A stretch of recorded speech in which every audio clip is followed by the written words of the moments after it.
of us have dreamed of having a performing arts center for the southwest region of Missouri. We have waited anxiously for the moment when the plans for this center would be unveiled. Ladies and gentlemen, that moment has come. I present to you the Performing Arts Center for the city of Springfield, Southwest Missouri, and Southwest Missouri State University. From this model, you can see how magnificent the building will be with the curved glass front, the entryway, and the fountain.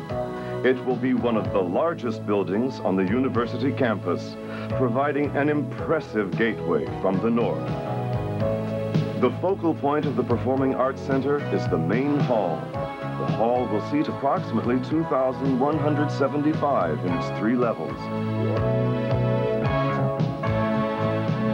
Ladies and gentlemen, the Performing Arts Center for Southwest Missouri.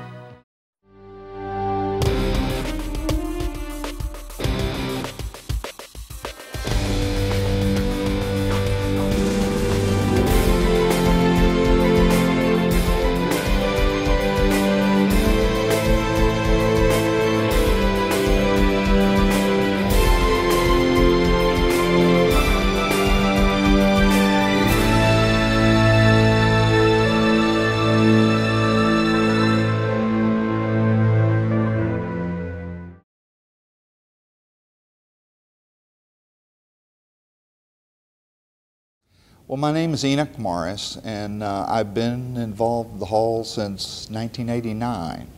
The hall didn't open until '92, and so I was the first executive director and was the executive director for 16 years. Well, the planning of building a performing arts center goes back to the 60s, and it was finally built. They hired me as executive director, and I moved halfway across the country to take this position. It was a difficult time, difficult building, because all the money hadn't come in and we had to work on some special financing and that sort of thing.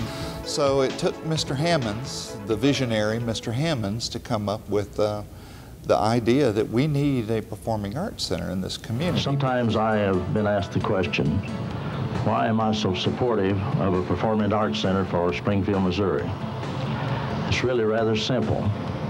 As you might know, I'm doing business in 34 states in our union now, and everywhere I go, it is easy to note the cities that are alive, very progressive, and invariably, every time, they will have a strong civic development in the heart of their city.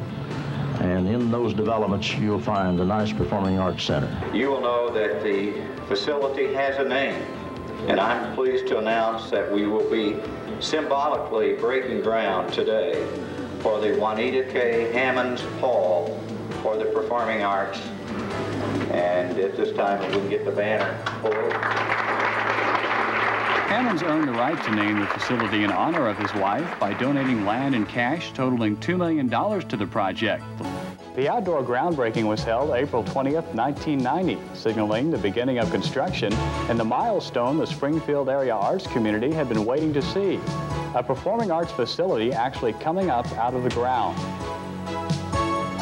We opened September 11th, 1992. We really wanted that sense of what a performing arts center is and what it can mean to the community. Before this facility came on board, we had a great arts community, but there was not a larger facility for them to perform in, to bring international stars to the community, to bring that professional element that even our local amateurs want to be influenced by. Hi, I'm Carol. Carol Channing? Yes. Oh, Springfield is such a wonderful community. The arts are so alive and well represented here. And now you have the Juanita K. Hammonds Hall for the Performing Arts. Well, a facility like this only enriches a community in every way. What a wonderful place to perform Hello, Dolly. You're terrific, Springfield. You made it happen. This, I must tell you, is my dream of a theater. It's every actor's dream. They're discussing a world tour of Hello, Dolly, and I'm putting it on my list. They have to go to the Juanita K. Hammond's Hall for the Performing Arts.